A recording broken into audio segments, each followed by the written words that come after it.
ਤੁਸੀਂ ਸੁਣ ਰਹੇ ਹੋ ਭੁਪਿੰਦਰ ਸਿੰਘ ਰੈਣਾ ਦੇ ਲਿਖੇ ਹੋਏ ਨਾਵਲ ਬੇਨਾਮ ਰਿਸ਼ਤੇ ਦੀ 14ਵੀਂ ਕਿਸ਼ਤ।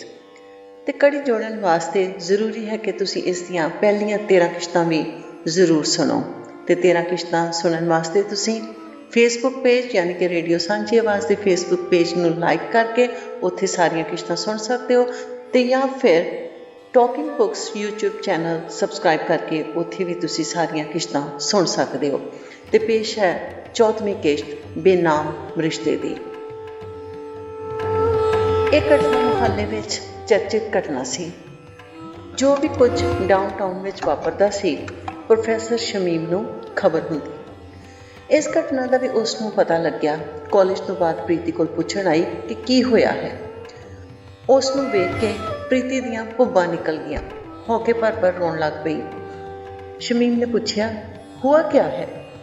दीदी, बहुत सारे लोग सुबह तड़के ही मेरे घर के इर्द गिर्द इकट्ठे हो गए और मुझे मोहल्ले से निकालने के लिए शोर करने लगे। अभी कल ही वो फौजी मारा गया जिसका हमें सहारा था, और आज ऐसे लोगों ने शोर मचा दिया। कौन लोग थे? मैं तो किसी को नहीं जानती, कभी किसी को देखा ही नहीं। फिर इतनी देर में हफीज साहब आ गए। उन्होंने भीड़ को शांत किया और पूरी गारंटी दी कि मैं कोई जासूस नहीं हूँ। फिर लोग तितर बितर हो गए और गायब हो गए। तुम कितने सालों से यहाँ रह रही हो? सब जानते हैं कि तुम गैर मुस्लिम हो। थोड़ी बहुत ही आवाज़ें लगाने के बगैर कभी कुछ नहीं हुआ, है ना? हाँ दीदी, पहले तो CRPF वाले मेरी हिफाजत करते थे, वो सब ठीक है, पर मुझे लगता है यह सब हफीज़ की चाल है। प्रीति का मत्था भी ठन गया। हो सकता है दीदी। हाँ प्रीति, इस मुल्क में सब कुछ चलता है। जितने पैसे वाले और अमीर लोग हैं, सब की साठ-गांठ उग्रवादियों से है। ये उन्हें पैसा देते हैं और कोई भी काम करवा सकते हैं। ये हमारी कौम इंसानियत भूल गई है, खुदा का खौफ भी नहीं है इनको। जितनी मस्जिदें बढ़ रही हैं, उतना ही खुदा से दूर हो रहे हैं। इन मस्जिदों में दीन की कोई बात नहीं होती, खुदा की रहमत की कोई बात नहीं होती। सिर्फ बेकसूर मजलूम लोगों को खून बहाने की बात होती है। जो भी कश्मीर में वारदात करनी होती है, इन्हीं मस्जिदों में तय की जाती है। रात भर मुल्क के खिलाफ लोगों के जहन में नफरत का जहर भरा जाता है। मस्जिदें बनाते जाते हैं और स्कूलों को जलाते जाते हैं, जहां गरीब आवाम के बच्चे पढ़ते हैं ताकि वो अनपढ़ रहें, दुनिया के बारे कुछ सोच न सके बिना जहाद के। दीदी, ये ऐसे क्यों हो रहा है? प्रीति ने पूछा। सिर्फ पैसे के लिए, दौलत के लिए। बाहरी मुल्कों से पैसा मंगवाते हैं जहाद के नाम पर। जैसे कश्मीर के मुसलमानों पर जुल्म होता है, तशद्दुद होता है, लोग भूखे मरते हैं, औरतों की इज्जत लूटी जाती है, अपने बच्चों को बाहरूनी मुल्कों में पढ़ने भेजते हैं और सेटल करते हैं, और यहाँ के बच्चे पत्थर चलाते हैं। हर दिन हड़ताल, हर दिन बंद आम लोगों की जिंदगी को जहन्नुम बना दिया है। शमीम बोली जा रही सी। आज एक और हादसा हुआ है इस्लामिया यूनिवर्सिटी में। नाम तो इस्लाम का रखा है, पर काम शैतान का होता है। एक सिख लड़की को छेड़ा गया, उसे किसी लड़के ने पकड़ लिया, जोर जबरदस्ती करने लगा, मसला बहुत बढ़ गया। अमृतसर से बड़े सिख लीडर आए, इतना सियासी दबाव डाला, सारी सिख कौम एक हो गई इस मुद्दे पर। उस लड़के को यूनिवर्सिटी से बर्खास्त कर दिया गया और लड़की के पांव छूकर मुआफ़ी मांगी। उस लड़के को कहीं दाखिला नहीं मिलेगा, आगे पढ़ नहीं सकेगा। लड़के ने मुआफ़ी भी मांगी और यूनिवर्सिटी से निकाल दिया। आज की औरत को ऐसी हिम्मत करनी पड़ती है, तब इस माशरे में इज्जत से रह सकती है। कहाँ की लड़की है? वहीं कहीं किसी तराल के गांव की है जो अनंतनाग में है।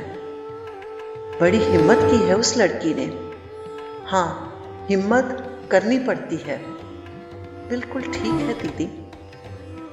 लो मैं चलती हूँ। अपना हिम्मत से ख्याल रखना। किसी चीज़ की ज़रूरत हो तो मुझे कहना, मुझे फ़ोन कर देना, मैं उसी वक्त आ जाऊँगी। मुझे अपनी बहन समझो, मैं हमेशा तुम्हारे साथ हूँ। मैं किन लफ्ज़ों से आपका शुक्रिया करूँ। कितने बरसों से कितने मुस्लिम देखे हैं, रिश्ते बनाए हैं और अपने बाबा गुरु नानक के श्लोक को झूठा मानती रही, पर आपसे मिलती हूँ तो मुझे वो श्लोक बिल्कुल सच लगता है। क्या श्लोक है बाबा नानक का?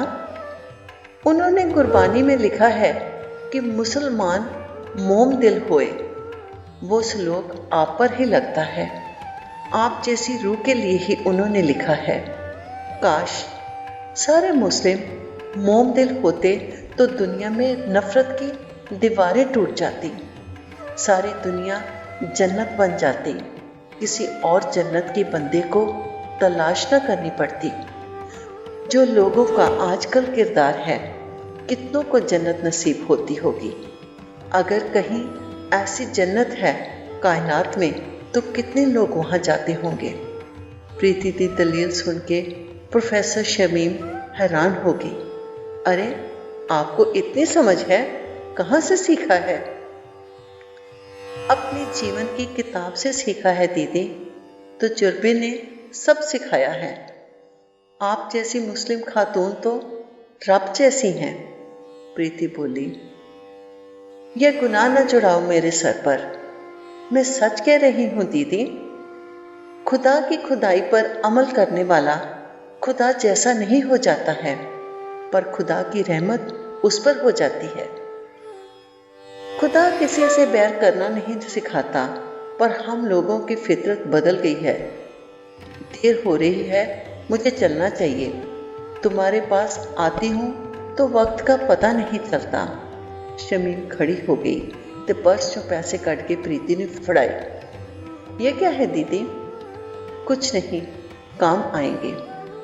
नहीं दीदी, आपका वैसे भी मेरे पर बहुत एहसान है।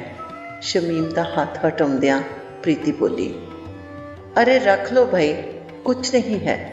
फिर उसके हाथ विच जबरदस्ती पैसे फड़ा दिते ते चली गई। प्रीति हर वारी की तरह थल्ले आई ते शमीम नूं विदा कीता। शमीम दे आउण नाल ते गलबात करन नाल कितनी हल्की ते ऊर्जा नाल भर जांदी सी प्रीति। उसनूं महसूस हुंदा कि वो सच्ची ते पक्की मुस्लिम है, कुरान के उपदेश ते चलण वाली है ते सारी कायनात नूं एक खुदा, एक वाहिगुरू दी जात समझदी है। हवस संसार विच आदमी दी सब तो कमज़ोर भावना है। इसकी चाहत लई मर्द कुछ भी कर सकता है, बहुत नीवा गिर सकता है, अपने रिश्ते नाते अपनी मनुखता नूं भी त्याग सकता है। इस जुनून लई किसी का कतल भी कर सकता है। किसी औरत की ख्वाहिश पुरुष नूं हैवान बना सकती है। शमीम दीदी का हफीज वाल इशारा सी कि वो कुछ भी कर सकता है। प्रीति के दिमाग विच आया कि जो कल सवेरे होया है वो शायद हफीज ने ही करवाया होवे। मुंडियां नूं पैसे दे के शोर करवाउणा ते फिर कुछ देर बाद पहुंच जाना उसे दे कारकर्दगी हो सकती है। गरनेड सुट के फौजियां नूं मरवा देना भी उसे दी साजिश हो सकती है। यह विचार बार बार उसके दिमाग विच आउंदा ते शमीम की चेतावनी नूं पक्का करता। दोपहर बीत गई, शाम तक कोई 4 बजे का वेला होना है। प्रीति ने फौजी वीर नूं बेटे तो फोन करवाया। शायद पहली बार फोन का इस्तेमाल किया होवेगा। फोन लग गया। प्रीति ने पहली बारी मोबाइल ते गल की। वीर जी सत श्री अकाल, मैं प्रीति बोल रही हाँ। बड़े उत्साह भरिया अगों उत्तर आया, सत श्री अकाल बीबी, बड़े अरसे बाद वीर नूं याद किया। हाँ वीर जी, तुसी जो मेहरबानियां कीतियां हन उन्हां कारण हिम्मत नहीं हुई कि तुहानूं फोन करा। चलिए, भैणां उत्ते भरा मेहरबानियां नहीं करते। ਤੁਸੀਂ ਤੇ ਵੀਰ ਜੀ ਕਦੀ ਭੈਣ ਨੂੰ ਯਾਦ ਹੀ ਨਹੀਂ ਕੀਤਾ। ਇਹੋ ਜਿਹੀ ਕੋਈ ਗੱਲ ਨਹੀਂ, ਤੇਰੀ ਯਾਦ ਤੇ ਚਿੰਤਾ ਮੈਨੂੰ ਹਮੇਸ਼ਾ ਰਹਿੰਦੀ ਹੈ। ਮੈਂ ਇਹੋ ਹੀ ਸੋਚਦਾ ਸਾਂ ਕਿ ਸਭ ਠੀਕ ਹੋਵੇਗਾ। ਤੁਹਾਡੇ ਨਾਲ ਇਸ ਲਈ ਭੈਣ ਨੂੰ ਯਾਦ ਕਰਨ ਦੀ ਲੋੜ ਨਹੀਂ ਪਈ। ਸਭ ਠੀਕ ਹੈ ਵੀਰ ਜੀ, ਪਰ ਇੱਥੇ ਡਿਊਟੀ ਤੇ ਤਾਇਨਾਤ ਵਸੰਤ ਰਾਓ ਦੀ ਤੇ ਹੋਰ 2 ਬੰਦਿਆਂ ਨਾਲ ਹਲਾਕਤ ਹੋ ਗਈ ਹੈ। ਗਰਨੇਡ ਉਹਨਾਂ ਤੇ ਸੁੱਟ ਦਿੱਤਾ ਗਿਆ ਤੇ ਵਿਚਾਰੇ ਮਰ ਗਏ। ਪਤਾ ਹੈ ਮੈਨੂੰ, ਬਹੁਤ ਮਾੜੀ ਗੱਲ ਹੋਈ ਹੈ। ਮੇਰਾ ਬੜਾ ਪ੍ਰੇਮੀ ਸੀ ਤੇ ਅਜ਼ੀਜ਼ ਸੀ। ਬਹੁਤ ਦੁੱਖ ਹੋਇਆ ਹੈ। ਗਰਨੇਡ ਸੁੱਟਣ ਵਾਲਿਆਂ ਦੀ ਤਲਾਸ਼ ਹੈ। ਸਭ ਪਾਸੇ ਨਾਕੇ ਲੱਗੇ ਹਨ। ਉਹ ਉਸੇ ਹੀ ਇਲਾਕੇ ਵਿੱਚ ਮੌਜੂਦ ਹਨ। ਜਲਦੀ ਪਕੜੇ ਜਾਣਗੇ ਜਾਂ ਮਾਰੇ ਜਾਣਗੇ। ਹੁਣ ਉੱਥੇ ਨਵੀਂ ਬਟਾਲੀਅਨ ਦੀ ਨਫਰੀ ਤਾਇਨਾਤ ਹੋਈ ਹੈ। ਕਿਸੇ ਨਾਲ ਵਾਕਫੀ ਨਹੀਂ। ਮੈਨੂੰ ਜਿਸ ਵੇਲੇ ਵੀ ਵੇਲ ਮਿਲੀ ਮੈਂ ਜ਼ਰੂਰ ਉੱਧਰ ਆਵਾਂਗਾ ਤੇ ਡਿਊਟੀ ਤੇ ਲੱਗੇ ਕਿਸੇ ਇੰਚਾਰਜ ਨਾਲ ਗੱਲ ਕਰਾਂਗਾ। ਮੈਨੂੰ ਇਸ ਦੀ ਚਿੰਤਾ ਹੈ। ਹੋਰ ਕਿਸੇ ਚੀਜ਼ ਦੀ ਲੋੜ ਹੈ? ਨਹੀਂ ਵੀਰ ਜੀ। ਠੀਕ ਹੈ, ਕਦੀ ਕੋਈ ਸਮੱਸਿਆ ਹੋਏ ਤਾਂ ਫੋਨ ਕਰ ਲੈਣਾ। ਹਾਂ ਜੀ। ਚਲੋ ਫਿਰ ਫੋਨ ਬੰਦ ਕਰਦਾ ਹਾਂ ਤੇ ਮੋਬਾਈਲ ਬੰਦ ਕਰ ਦਿੱਤਾ। ਪ੍ਰੀਤੀ ਖੁਸ਼ ਹੋ ਗਈ ਤੇ ਬੜੀ ਤਸੱਲੀ ਹੋ ਗਈ। ਫੋਨ ਤੇ ਗੱਲ ਕਰਨ ਦੀ ਥੋੜ੍ਹੀ ਦੇਰ ਮਗਰੋਂ ਹਫੀਜ਼ ਨੇ ਦਸਤਕ ਦਿੱਤੀ। ਬਿਨਾਂ ਦਿਲ ਮੰਨੇ ਪ੍ਰੀਤੀ ਨੇ ਦਰਵਾਜ਼ਾ ਖੋਲ੍ਹਿਆ ਤੇ ਉਹ ਬਿਨਾਂ ਝਿਜਕ ਉੱਪਰ ਆ ਗਿਆ। ਪ੍ਰੀਤੀ ਨੂੰ ਚੰਗਾ ਨਹੀਂ ਲੱਗਿਆ, ਪਰ ਉਹ ਕੁਝ ਕਹਿ ਵੀ ਨਹੀਂ ਸਕਦੀ ਸੀ। ਹਫੀਜ਼ ਕਮਰੇ ਵਿੱਚ ਵਿਛੀ ਮੰਜੀ ਤੇ बैठ गया ਤੇ बोलिया, कल बहुत हंगामा हुआ, अब तो सब ठीक है ना? आपके लिए तो सब ठीक हो गया। अब आप बिना किसी रुकावट के आ सकते हैं। हमें पहले भी कोई रुकावट नहीं थी। हमारा अपना मकान है, जब चाहे आ सकते हैं। रुकावट तो थी हफीज साहब, तभी तो आपने ये कांड करवाया। पहले ग्रेनेड फिकवाया, फिर हल्ला गुल्ला करवाया। क्या बकती हो? हफीज गुस्से विच बोलिया। सच की बात कड़वी लगती है। मुझे मालूम है ये आपका करा धरा है। मैं कोई उग्रवादी हूँ? आप उग्रवादी नहीं हो, पर उनसे पूरी सांठ गांठ तो है। कोई भी ऐसा काम उन लोगों से आप करवा सकते हो। तुम्हें गलत फहमी है।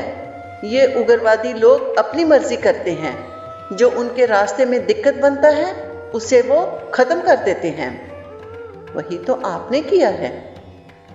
तो छोड़ो, अब आगे क्या करना है? हफीज ने पूछा। क्या करना है? इसी मकान में रहना है।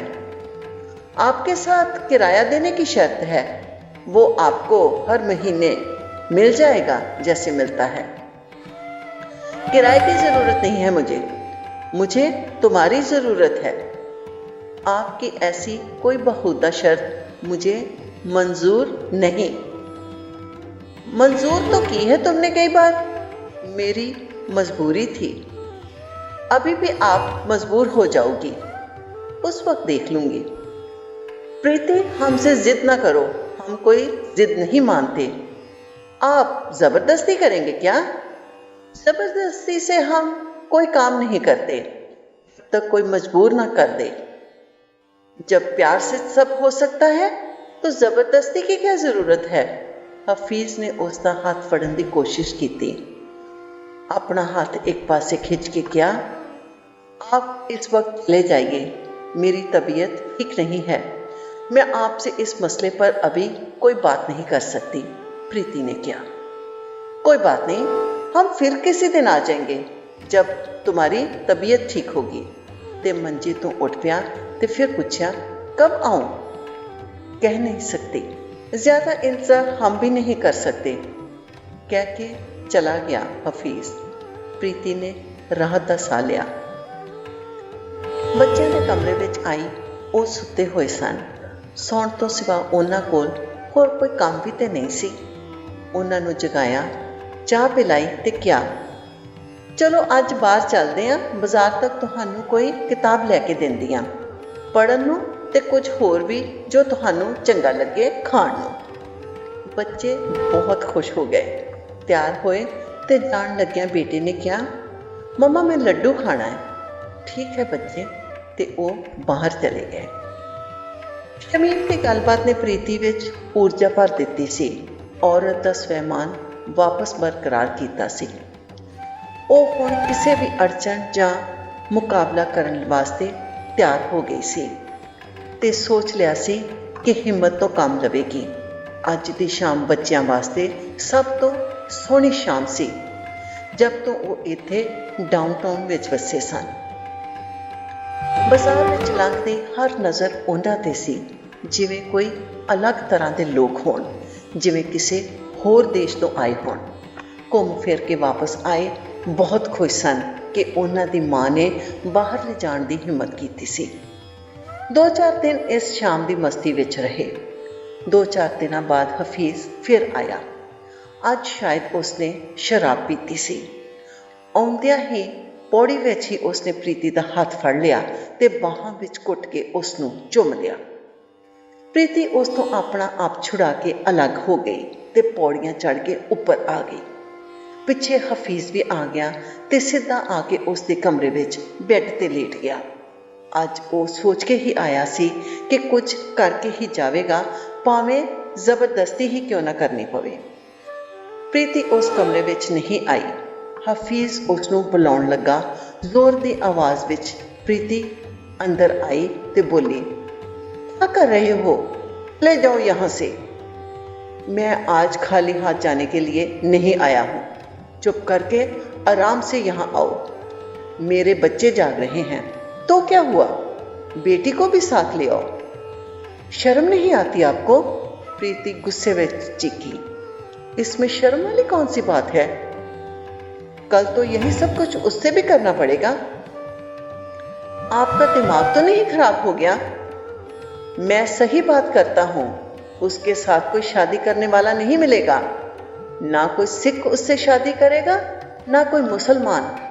सिर्फ धंधा ही करेगी। तो शुरू करवा दो आज से ही। जितने पैसे कहोगी दे दूंगा। शर्म करो हाफिज, छोटी बच्ची है वो, तुम्हारी बेटी जैसी है। 13-14 साल की लड़की बच्ची नहीं रहती। ऐसी उम्र की लड़की के लिए लोग लाखों रुपए खर्च कर देते हैं। हफीज की बकवास ते प्रीति नूं बहुत क्रोध आ गया ते उस नूं घरों जाण लई कहंदी रही, दफा हो जाओ यहाँ से। मुझे उम्मीद नहीं थी कि तुम इतने गिर जाओगे। मेरी मासूम बेटी पर तुम्हारी नजर है। अरे ठीक ही कह रहा हूँ, दिनों में अमीर हो जाओगी। इससे आगे कुछ बोले तो मैं गैस खोलकर आग लगा दूंगी और जिंदा तुझे जला दूंगी। बेईमान, कमीने और घटिया आदमी, तुम्हें डूबकर मर जाना चाहिए चुल्लू भर पानी में। ते प्रीति गैस ਵੱਲ ਵਧੀ, ਮਾਚਿਸ ਲੈ ਕੇ ਜਿਹੜਾ ਉਸੇ ਹੀ ਕਮਰੇ ਵਿੱਚ ਪਿਆ ਸੀ। ਪ੍ਰੀਤੀ ਜਿੱਥੇ ਸੌਂਦੀ ਸੀ ਉਸੇ ਕਮਰੇ ਵਿੱਚ ਰੋਟੀ ਬਣਾਉਂਦੀ ਸੀ। ਪ੍ਰੀਤੀ ਨੇ ਤੀਲੀ ਬਾਲ ਲਈ ਤੇ ਅੱਗ ਲਗਾਉਣ ਹੀ ਵਾਲੀ ਸੀ कि हफीज बेड तो उठ के खड़ा हो गया। यह क्या करने लगी हो? तुम्हें जलाने लगी हूं। पागल हो गई हो क्या? हाँ, पागल हो गई हूं। शांत हो जाओ, मैं चला जाता हूं। बाकी मशवरा ठीक दिया है तुम्हें, ठंडे दिमाग से सोच लेना। ते वो दरवाजे तो बाहर निकल गया। प्रीति बेड ते डिग पई। उसनूं हाफिज दी सोच ते बहुत क्रोध सी। ਇੰਨਾ ਘਟੀਆ ਕੋਈ 60 ਸਾਲ ਦਾ ਆਦਮੀ ਸੋਚ ਸਕਦਾ ਹੈ ਇੱਕ 13 ਸਾਲ ਦੀ ਮਾਸੂਮ ਲੜਕੀ ਵਾਸਤੇ? ਦਿਮਾਗੀ ਸੋਚ ਦਾ ਦਿਵਾਲਾ ਨਿਕਲ ਗਿਆ ਹੈ। ਇਸ ਨੇ ਮੈਨੂੰ ਬੇਪਤ ਕੀਤਾ। ਹੁਣ ਮੇਰੀ ਧੀ ਵਾਸਤੇ ਵੀ ਇੰਜ ਸੋਚ ਰਿਹਾ। ਮਰਦ ਦੀ ਹਵਸ ਦੀ ਕੋਈ ਹੱਦ ਵੀ ਹੁੰਦੀ ਹੈ? ਕੀ ਆਦਮੀ ਇੰਨਾ ਗਿਰ ਸਕਦਾ ਹੈ? ਇੰਨਾ ਨੀਚ ਹੋ ਸਕਦਾ ਹੈ? ਕੋਈ ਹਾਣ ਹੁੰਦਾ ਹੈ, ਕੋਈ ਉਮਰ ਹੁੰਦੀ ਹੈ, ਪਰ ਇਸ ਬੰਦੇ ਨੇ ਤੇ ਹੱਦ ਹੀ ਕਰ ਦਿੱਤੀ। ਇਹੋ ਜਿਹਾ ਬੰਦਾ ਮੁਸਲਮਾਨ ਹੈ, ਇਸਲਾਮ ਦੀ ਪੈਰਵਾਈ ਕਰਦਾ ਹੈ। ਇਹਨੂੰ ਤੇ ਸਾੜ ਦੇਣਾ ਚਾਹੀਦਾ ਹੈ, ਇਹਨੂੰ ਮਰ ਜਾਣਾ ਚਾਹੀਦਾ ਹੈ। ਕਿੰਨੀ ਦੇਰ ਕਲਪਦੀ ਰਹੀ, ਗੁੱਸੇ ਵਿੱਚ ਆਪਣੇ ਆਪ ਨੂੰ ਕੋਸਦੀ ਰਹੀ ਤੇ ਸਿਰ ਦੋਨਾਂ ਹੱਥਾਂ ਵਿੱਚ ਫੜ ਕੇ ਬੈਠੀ ਰਹੀ। ਪ੍ਰੀਤੀ ਦੀ ਬੇਟੀ ਕੁਸਮ ਨੇ ਮਾਂ ਨੂੰ ਹਿਲਾਇਆ। ਮੰਮਾ ਕੀ ਗੱਲ ਹੈ? ਕੁਝ ਨਹੀਂ ਬੇਟੇ। ਫਿਰ ਤੁਸੀਂ ਇੰਨੇ ਪਰੇਸ਼ਾਨ ਕਿਉਂ ਹੋ? ਬੇਟੀ ਨੇ ਚਿੰਤਾ ਨਾਲ ਪੁੱਛਿਆ ਤੇ ਪ੍ਰੀਤੀ ਨੂੰ ਉਸ ਨੂੰ ਗਲੇ ਨਾਲ ਲਗਾ ਲਿਆ, ਕੁੱਟ ਕੇ ਗਲਵੱਕੜੀ ਪਾ ਲਈ ਤੇ ਫੋੜੇ ਵਾਂਗੂ ਫਿਸ ਗਈ। ਅੱਖਾਂ 'ਚੋਂ ਦੁੱਖ ਦੇ ਤੇ ਮਮਤਾ ਦੇ ਹੰਝੂ ਵਹਿਣ ਲੱਗ ਪਏ। प्रीति ਨੂੰ हफीज़ की गल याद आ गई कि तेरी बेटी के साथ ना कोई सिख ना कोई मुसलमान शादी करेगा, इसे तो धंधा करना पड़ेगा। प्रीति चीख पई, नहीं नहीं एवें नहीं हो सकता, मैं इंज नहीं होण दियांगी। मां नूं इंज ही आप मुहारे बोलदियां सुन कुसुम घबरा गई। मम्मा की होया है, तुसीं दसदे क्यों नहीं? ਇੰਨੇ ਨੂੰ ਬੇਟਾ ਅਰਸ਼ ਵੀ ਅੰਦਰ ਆ ਗਿਆ। ਮਾਂ ਦੀ ਆਵਾਜ਼ ਸੁਣ ਕੇ ਦੋਨੋਂ ਮਾਂ ਦੇ ਨਾਲ ਚਿੰਮੜ ਕੇ ਬੈਠ ਗਏ। ਪ੍ਰੀਤੀ ਦੀ ਸੋਚ ਵਿੱਚ ਸਾਰਾ ਭਵਿੱਖ ਸਾਹਮਣੇ ਆ ਗਿਆ। ਉਸ ਨੂੰ ਆਪਣੇ ਬੱਚਿਆਂ ਦੇ ਭਵਿੱਖ ਵਿੱਚ ਹਨੇਰਾ ਦਿਸਿਆ। ਅਚਾਨਕ ਮਨ ਵਿੱਚ ਵਿਚਾਰ ਆਇਆ ਤੇ ਪੁੱਛਿਆ, ਪਾਪਾ ਕੋਲ ਨੰਦੇੜ ਜਾਓਗੇ? ਹਾਂ ਮਾਮਾ, ਤੁਸੀਂ ਭੇਜੋਗੇ? ਹਾਂ ਭੇਜਾਂਗੀ। ਉਹ ਮਾਮਾ, ਸਾਡੀ ਜ਼ਿੰਦਗੀ ਸੁਧਰ ਜਾਏਗੀ, ਅਸੀਂ ਆਜ਼ਾਦ ਹੋ ਜਾਵਾਂਗੇ ਇਸ ਕੈਦ ਤੋਂ। ਇਹ ਨਰਕ ਹੈ, ਅਸੀਂ ਇੱਥੇ ਰਹਿ ਕੇ ਮਰਨ ਤੋਂ ਬਿਨਾਂ ਹੋਰ ਕੁਝ ਨਹੀਂ ਸੋਚਦੇ। ਕਈ ਵਾਰੀ ਮੈਂ ਅਰਸ਼ ਨੂੰ ਕਹਿੰਦੀ ਹਾਂ ਘਰੋਂ ਭੱਜ ਜਾਈਏ ਤੇ ਦਰਿਆ ਵਿੱਚ ਡੁੱਬ ਜਾਈਏ ਤਾਂ ਕਿ ਸਾਡੀ ਮੰਮਾ ਵੀ ਜ਼ਿੰਮੇਵਾਰੀ ਤੋਂ ਮੁਕਤ ਹੋ ਜਾਏ। ਬੇਟੀ ਨੇ ਮਾਂ ਨੂੰ ਘੁੱਟਦਿਆਂ ਕਿਹਾ, ਤੁਸੀਂ ਡੁੱਬਣ ਦੀ ਸੋਚਦੇ ਰਹਿੰਦੇ ਹੋ? ਫਿਰ ਕੀ ਕਰੀਏ ਮਮਾ? ਕੁਸਮ ਦੀ ਆਵਾਜ਼ ਵਿੱਚ ਦਰਦ ਸੀ। ਅਰਸ਼ ਬੋਲਿਆ, ਮਮਾ ਅਸੀਂ ਪਾਪਾ ਕੋਲ ਚਲੇ ਜਾਂਦੇ ਹਾਂ, ਕੀ ਉਹ ਤੁਹਾਨੂੰ ਆਪਣੇ ਕੋਲ ਰੱਖਣਗੇ? ਪ੍ਰੀਤੀ ਜਾਣਨ ਲਈ ਉਤਸੁਕ ਸੀ, ਕਿਉਂ ਨਹੀਂ ਰੱਖਣਗੇ? ਉਹ ਤੇ ਬੇਟਾ ਸਾਡੇ ਨਾਲ ਨਾਰਾਜ਼ ਸਨ, ਕਿੰਨੇ ਦਿਨ ਨਹੀਂ ਬੋਲੇ, ਮੇਰੇ ਨਾਲ ਤੇ ਆਉਣ ਲੱਗਿਆਂ ਵੀ ਗੱਲ ਨਹੀਂ ਕੀਤੀ। ਮਮਾ ਤੁਹਾਡੇ ਨਾਲ ਨਾਰਾਜ਼ ਹੋਣਗੇ, ਪਰ ਸਾਨੂੰ ਤੇ ਆਉਣ ਲੱਗਿਆ ਸੀਨੇ ਨਾਲ ਘੁੱਟ ਕੇ ਰੋ ਪਏ ਸਨ। ਅਸੀਂ ਉੱਥੇ ਹੀ ਉਹਨਾਂ ਕੋਲ ਜਾਵਾਂਗੇ, ਅਰਸ਼ ਨੇ ਕਿਹਾ। ਅਗਰ ਉਹ ਨਾ ਮੰਨੇ, ਅਸੀਂ ਉਹਨਾਂ ਕੋਲ ਨੌਕਰੀ ਕਰ ਲਵਾਂਗੇ। ਮੈਂ ਢਾਬੇ ਦੇ ਬਰਤਨ ਮਾਂਜ ਲਿਆ ਕਰਾਂਗਾ ਤੇ ਕੁਸਮ ਪਾਪਾ ਦੀ ਰੋਟੀ ਬਣਾ ਦੇਗੀ, ਕੱਪੜੇ ਧੋ ਦੇਵੇਗੀ। ਉਹ ਸਾਨੂੰ ਜ਼ਰੂਰ ਰੱਖ ਲੈਣਗੇ। ਪਾਪਾ ਵਰਗਾ ਦੁਨੀਆ ਵਿੱਚ ਕੋਈ ਨਹੀਂ ਮੰਮੀ, ਮੇਰੇ ਪਾਪਾ ਵਰਗਾ ਕੋਈ ਨਹੀਂ। ਤੇ ਅਰਸ਼ ਭੁੱਬਾਂ ਮਾਰ ਕੇ ਰੋ ਪਿਆ। ਰੋ ਨਹੀਂ, ਹੌਸਲਾ ਰੱਖ ਬੱਚੇ, ਮੈਂ ਤੁਹਾਨੂੰ ਉਹਨਾਂ ਕੋਲ ਹੀ ਭੇਜ ਦਿਆਂਗੀ। ਇਕੱਲੇ? ਹਾਂ, ਤੁਸੀਂ ਦੋਨੋਂ ਭੈਣ ਭਰਾ, ਮੈਂ ਤੁਹਾਡੇ ਨਾਲ ਨਹੀਂ ਜਾਵਾਂਗੀ। ਕਿਉਂ? ਮੈਨੂੰ ਉਹ ਕਦੀ ਮਾफ़ ਨਹੀਂ ਕਰਨਗੇ। ਮੈਂ ਉਹਨਾਂ ਲਈ ਕਦੀ ਠੀਕ ਨਹੀਂ ਕੀਤਾ। ਮੈਨੂੰ ਉਹਨਾਂ ਨੇ ਕਈ ਵਾਰੀ ਮਾफ़ ਕੀਤਾ, ਪਰ ਮੈਂ ਆਪਣੀ ਫਿਤਰਤ ਕਾਰਨ ਉਹਨਾਂ ਨੂੰ ਹਮੇਸ਼ਾ ਦੁੱਖ ਦਿੱਤਾ ਤੇ ਮਾਯੂਸ ਕੀਤਾ। ਉਹਨਾਂ ਦੇ ਸਾਹਮਣੇ ਹੋਣ ਦੀ ਮੇਰੇ ਵਿੱਚ ਹਿੰਮਤ ਨਹੀਂ ਹੈ। ਉਹ ਸੱਚਮੁੱਚ ਦੇਵਤਾ ਹਨ। ਤੁਸੀਂ ਪਹਿਲੇ ਚਲੇ ਜਾਓ। ਪ੍ਰੀਤੀ ਬਹੁਤ ਭਾਵੁਕ ਹੋ ਗਈ ਸੀ ਤੇ ਆਪਣੇ ਕੀਤੇ ਤੇ ਰੋਂਦੀ ਰਹੀ। ਕੁਸਮ ਨੇ ਪੁੱਛਿਆ, ਮੰਮੀ ਅਸੀਂ ਜਾਵਾਂਗੇ ਕਿਵੇਂ? ਮੈਂ ਸਭ ਬੰਦੋਬਸਤ ਕਰਦੀ ਹਾਂ। ਪ੍ਰੀਤੀ ਦੇ ਦਿਲ ਤੋਂ ਜਿਵੇਂ ਮਣਾ ਮੋਹੀ ਭਾਰ ਉਤਰ ਗਿਆ। ਉਸ ਦੀ ਆਤਮਾ ਨੂੰ ਇਸ ਸੋਚ ਨੇ ਸਕੂਨ ਦਿੱਤਾ। ਉਸ ਨੂੰ ਲੱਗਾ ਜਿਵੇਂ ਫੈਸਲਾ ਕਰਕੇ ਉਸਨੇ ਬੱਚਿਆਂ ਦੇ ਭਵਿੱਖ ਨੂੰ ਬਚਾ ਲਿਆ ਹੋਵੇ ਤੇ ਆਪ ਚਿੰਤਾ ਮੁਕਤ ਹੋ ਗਈ ਹੋਵੇ। ਉਹ ਜਾਣਦੀ ਸੀ ਕਿ ਬਬਲੂ ਬੱਚਿਆਂ ਨੂੰ ਰੱਖ ਲਵੇਗਾ। ਬੱਚਿਆਂ ਬਿਨਾਂ ਬਬਲੂ ਦਾ ਜੀਵਨ ਕਿੰਨਾ ਬੇਅਰਥ ਹੋ ਗਿਆ ਹੋਵੇਗਾ। ਫਿਰ ਉਸ ਦਾ ਵਿਹੜਾ ਖੁਸ਼ੀਆਂ ਨਾਲ ਹੱਸ ਪਵੇਗਾ ਤੇ ਮੇਰੇ ਬੱਚੇ ਇਸ ਜੇਲ੍ਹ ਤੋਂ ਆਜ਼ਾਦ ਹੋ ਜਾਣਗੇ।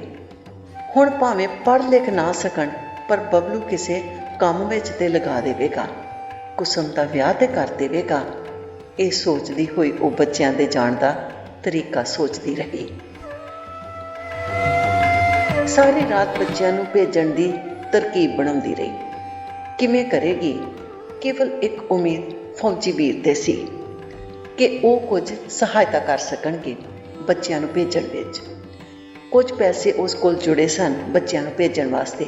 ਉਹ ਵੀਰ ਨੂੰ ਬੇਨਤੀ ਕਰੇਗੀ ਕਿ ਜਿੱਥੇ ਉਹਨਾਂ ਨੇ ਇੰਨਾ ਕੁਝ ਕੀਤਾ ਹੈ, ਇੱਕ ਹੋਰ ਉਪਕਾਰ ਕਰ ਦੇਣ। ਦੂਸਰੇ ਦਿਨ ਪ੍ਰੀਤੀ ਨੇ ਮੋਬਾਈਲ ਲਗਾਇਆ। ਵੀਰ ਨੇ ਗੱਲ ਕੀਤੀ।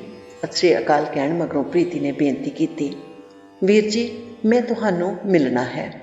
ਸੁੱਖ ਤੇ ਹੈ ਨਾ ਭੈਣ ਜੀ? ਫੌਜੀ ਨੇ ਪੁੱਛਿਆ। ਹਾਂ ਜੀ, ਸਭ ਸੁੱਖ ਹੈ, ਪਰ ਬੜੀ ਜ਼ਰੂਰੀ ਗੱਲ ਤੁਹਾਡੇ ਨਾਲ ਕਰਨੀ ਹੈ। ਤੁਹਾਨੂੰ ਆਉਣਾ ਹੀ ਪਵੇਗਾ। ਮੈਂ ਤੇ ਜਾ ਕੇ ਤੁਹਾਨੂੰ ਕਿਤੇ ਮਿਲ ਨਹੀਂ ਸਕਦੀ। ਠੀਕ ਹੈ, ਮੈਨੂੰ ਛੁੱਟੀ ਲੈਣੀ ਪਵੇਗੀ। ਛੁੱਟੀ ਲੈ ਲਵੋ ਤੇ ਆ ਜਾਓ। ਠੀਕ ਹੈ, ਮੈਂ 1-2 ਦਿਨਾਂ ਵਿੱਚ ਆਉਂਦਾ ਹਾਂ, ਪਰ ਕਿੱਥੇ ਆਵਾਂ? ਮੇਰੇ ਡੇਰੇ ਤੇ ਆ ਜਾਣਾ ਬੇਝਿਜਕ ਹੋ ਕੇ। ਤੁਸੀਂ ਮੇਰੇ ਵੀਰ ਹੋ। ਠੀਕ ਹੈ ਬੀਬੀ, ਆਉਣ ਤੇ ਦੱਸ ਦਿਆਂਗਾ। ਬੱਚਿਆਂ ਨੂੰ ਭੇਜਣ ਦਾ ਉਤਸ਼ਾਹ ਸੀ ਪ੍ਰੀਤੀ ਵਿੱਚ। ਉਹ ਸ਼ਮੀਮ ਨਾਲ ਵੀ ਸਲਾਹ ਕਰਨਾ ਚਾਹੁੰਦੀ ਸੀ। ਉਹੀ ਉਸ ਦੀ ਸੱਚੀ ਹਮਦਰਦ ਸੀ ਇਸ ਇਲਾਕੇ ਵਿੱਚ, ਜਿਹੜੀ ਉਸ ਨੂੰ ਸਹੀ ਸਲਾਹ ਦੇ ਸਕਦੀ ਸੀ। ਪ੍ਰੀਤੀ ਨੇ ਉਸ ਨੂੰ ਵੀ ਫੋਨ ਕਰਕੇ ਆਉਣ ਲਈ ਨਿਯੋਤਾ ਦਿੱਤਾ। ਸ਼ਾਮ ਨੂੰ प्रोफेसर शमीम भी आ गई। कैसे याद किया? आपसे बात करनी है, प्रीति ने कहा।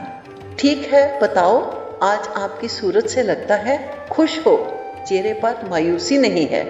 शमीम ने उसकी सूरत तो ही अंदाज़ा लगाया। दीदी, परसों हाफिज आया था, मकान मालिक। बड़ी वाहियात और घटिया बात की उसने। क्या कहा? मेरी बेटी के लिए बहुत घटिया बोला। कहने लगा कि तुम्हारी बेटी से कोई शादी तो करने वाला नहीं, न सिख न मुसलमान, इसे तो धंधा ही करना होगा। अभी से शुरू करवा दो, लाखों रुपए कमाओगी। सबसे पहले मेरे से ही शुरुआत करवाओ, जितने पैसे मांगोगी दे दूंगा। इस उम्र में एक 13 साल की बच्ची के लिए उसकी ऐसी सोच है? ऐसा कहने से पहले उस पर आसमान क्यों नहीं गिर गया? शमीम ने हैरानी प्रगटाई। इतना जलील हो सकता है? कोई सोच भी नहीं सकता। मैं उसकी ऐसी बात सुनकर रात भर नहीं सो सकी, प्रीति ने कहा। एक माँ अपनी बेटी के लिए कैसे ऐसी बात सह सकती है? फिर तुमने क्या जवाब दिया उसे? मैं तो दीदी गुस्से में अंधी हो गई थी। मैंने गैस जलाकर उसे ख़त्म करने का सोच लिया। दिया सिलाई जला भी ली और गैस खोलने ही वाली थी कि वो उठ खड़ा हुआ और चला गया। तुमने ठीक किया, पर फिक्र करने की बात है। ऐसे कितने ही मर्दों से पाला पड़ेगा। वो 60 साल से ज़्यादा उम्र का है। अगर वो इतना नीच सोच सकता है तो कई ऐसे और भी होंगे। तब तक तुम बेटी को जेल में बंद करके रखोगी। जैसे ही वो घर से निकलेगी उसकी ज़िंदगी बर्बाद हो जाएगी, बेइज्जत हो जाएगी। यह समाज बहुत गंदा है। इनकी नमाजें, रोज़े और इबादत सब ढोंग हैं। किसी पीर या मौलवी की भी ऐसी ही फितरत है। बच्चों को दीनी तालीम देने उनके घर जाते हैं। छोटी छोटी बच्चियों से बेहुदा शरारत करने से बाज नहीं आते। तुम्हारी बेटी के लिए यह संजीदा मसला है। तुम अकेली बिना किसी सहारे के कैसे इसकी असमत कर बचाओगी? अपनी मिसाल लो कि कैसे तुम्हारी इज्जत को तार तार किया गया है। मैंने इसीलिए सोचा है कि बच्चों को मैं अपने खावंद के पास भेज दूं, प्रीति बोली। बहुत सही सोचा है, पर क्या वो बच्चों को रखेगा? क्यों नहीं, उसी ने ही इनको पाला पोसा है। मेरी बेवफाई की वजह से बच्चों को वो नहीं दुत्कारेगा। तुम कह रही थी कि बच्चे उसके नहीं हैं, वो जानता है। हाँ दीदी, पर वो ऐसा नहीं है कि बच्चों को सहारा नहीं देगा। बच्चों से बिछड़ते वक्त वो ढेरों आंसू रोया था, जैसे उससे उसकी जिंदगी जुदा हो गई हो। प्रीति भी भावुक हो गई। अगर उसने दूसरी शादी कर ली होगी? वो दूसरी शादी करने वाला नहीं है। अगर कर भी ली होगी तो बच्चों को ठुकराएगा नहीं। प्रीति, तुमने ठीक सोचा है। तुम्हारे बच्चे कैद से रिहा हो जाएंगे, खुली हवा में सांस लेंगे। यहाँ तो दिमागी तौर से मजबूर हो गए हैं। इनको भेज दो, कम से कम हफीज जैसी सोच वाले लोगों से बचेंगे। पर कैसे भेजोगी? मैं सोच रही हूँ जम्मू तक साथ जाऊं और वहां से सीधी जाने वाली गाड़ी में बिठा दूं। खुद चले जाएंगे? हाँ, मुझे भरोसा है कि चले जाएंगे। मैंने फौजी भाई को भी आने के लिए कहा है। बहुत हमदर्द है, बहन समझता है और मेरी मदद करता है। मेरे घर की सीढ़ियाँ कभी नहीं चढ़ा है। अगर उसके आने पर आप भी आ जाएं तो बेहतर रहेगा। आप अपनी समझ के हिसाब से बात कर सकती हैं। इत्मीनान है तो मेरे आने की कोई ज़रूरत नहीं। अगर तुम्हारी जिम्मेवारी उठाता है तो बच्चों की भी जिम्मेवारी निभाएगा। ठीक है दीदी।